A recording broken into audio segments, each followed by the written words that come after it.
Pemirsa, setelah sempat terhenti pada tahun 2017, pemerintah Provinsi Jakarta kembali melanjutkan proyek normalisasi Sungai Ciliwung sebagai bagian dari upaya pengendalian banjir di Jakarta. Seluruh proses pembebasan lahan dilakukan secara langsung oleh Pemprov Jakarta untuk mencegah gejolak dari para penghuni bantaran Sungai Ciliwung yang mengalami relokasi. Fakta-fakta selengkapnya kami hadirkan dalam garis batas berikut ini.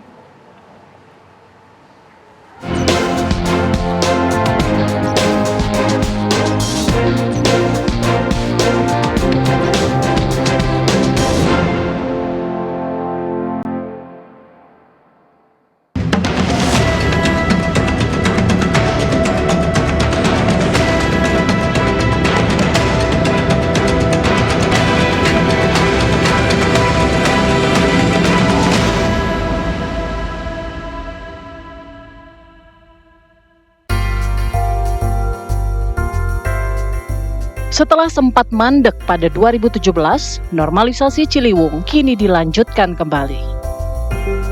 Memasuki tahun 2026, pemerintah Provinsi Jakarta langsung tancap gas melakukan pembebasan tanah di sepanjang bantaran Kali Ciliwung. Ditargetkan program normalisasi Sungai Ciliwung di Jakarta bakal rampung sepanjang 4 km hingga akhir tahun 2027. Pemerintah Provinsi DKI Jakarta telah memutuskan untuk melakukan normalisasi terhadap 3 sungai utama yang mengaliri wilayah kota Jakarta. Salah satunya adalah tempat kami berada saat ini di Kali Ciliwung. Yang mana memang tujuannya jelas pemirsa untuk melakukan upaya pencegahan banjir di Jakarta yang terus berulang. Hal pertama yang tengah dilakukan oleh pemerintah Provinsi Jakarta adalah melakukan pembebasan lahan.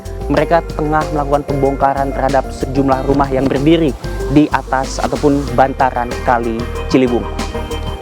Pembongkarannya pemirsa akan dilakukan secara bertahap. Sebagian besar penghuni rumah juga sudah meninggalkan area rumahnya karena sudah mendapatkan kompensasi dari pemerintah Provinsi Jakarta.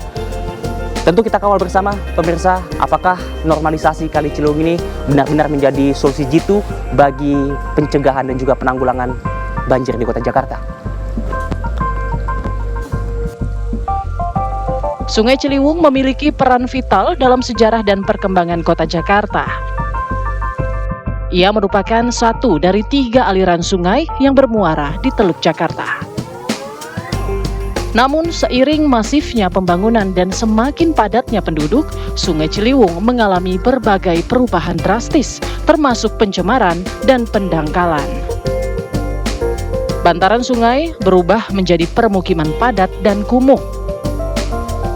Kebiasaan membuang sampah mengubah Sungai Ciliwung menjadi sumber pencemaran utama dan biang kerok banjir.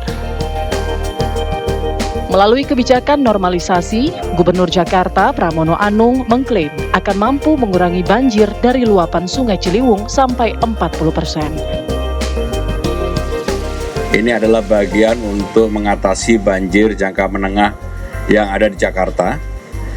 Normalisasi Sungai Ciliwung ini sempat terhenti dari tahun 2017 dan kita lanjutkan kembali karena pemerintah DKI Jakarta bersama dengan BPN, Ibu Kanwil, meyakini bahwa salah satu hal yang harus dilakukan untuk mengurangi banjir di Jakarta dalam jangka menengah ini adalah ruas Ciliwung ini.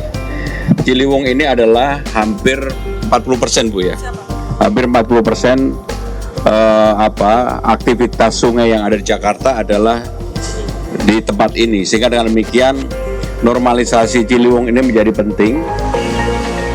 Bagi warga yang sudah menghuni bantaran Ciliwung seumur hidup mereka, normalisasi tentunya membawa konsekuensi tersendiri. Tapi berdasarkan pantauan di lapangan, seluruh proses pembebasan lahan dan pembongkaran permukiman di bantaran Ciliwung dilakukan tanpa perlawanan. Hal itu karena warga mengaku puas dengan kompensasi yang diberikan oleh pemerintah Provinsi Jakarta. Kalau perasaan ini sih ya sebenarnya kita ya agak sedih ya, karena kan kita sudah puluhan tahun di sini, terus kita anak-anak itu lahir di sini, tapi karena memang ini program pemerintah dan demi kebaikan bersama, alhamdulillah ya warga semua setuju atas program normalisasi ini. Di pembahasan lahan ini ada namanya kompensasi yang sesuai dengan dengan harapan warga. Kita warga sangat sepakat lah. Ya harapannya sih ya semoga Jakarta ya inilah bebas dengan banjir, tapi memang agak-agak sulit tapi mengurangi lah. Ada 2 segmen normalisasi yang saat ini sedang berjalan. Segmen pertama adalah normalisasi dari pintu air Manggarai sampai Jalan MT Haryono sepanjang 7 km dengan rencana pembangunan tanggul sepanjang 14,9 km. Segmen kedua adalah normalisasi dari Jalan MT Haryono hingga Jalan TB Simatupang sepanjang 12 km dengan rencana pembangunan tanggul sepanjang 18,7 km. Seluruh proses pembebasan lahan untuk proyek normalisasi Ciliwung ini dilakukan langsung oleh Pemprov Jakarta secara kekeluargaan untuk menghindari kegaduhan. Saya menginginkan normalisasi Ciliwung ini berjalan dengan tidak ribut-ribut, dan teman-teman pasti nggak menyangka bahwa kami sudah melakukan pembebasan yang cukup masif di tempat ini. Dan itu memang dilakukan secara adem ayem senyap lah, karena dalam koordinasi oleh Ibu Kakanwil BPN bersama Kadis SDA dan juga Bapak Wali Kota dan teman-teman SDA yang ada di lapangan. Yang jelas kami ingin menginformasikan bahwa semua pembebasan lahan dilakukan secara langsung oleh pemerintah DKI Jakarta. Menurut pengamat tata kota Yayat Supriyatna, Jakarta tidak memiliki master plan yang berkelanjutan sehingga banjir di Jakarta tidak kunjung bisa diatasi. Pembenahan Ciliwung yang sebenarnya sudah dicanangkan seringkali mendadak berhenti di tengah jalan seiring pergantian periode pemangku kebijakan. Penanganan master plan itu upaya-upaya perbaikannya tidak berkelanjutan. Setiap gubernur itu kan 5 tahun sekali, bahkan ada yang 10 tahun.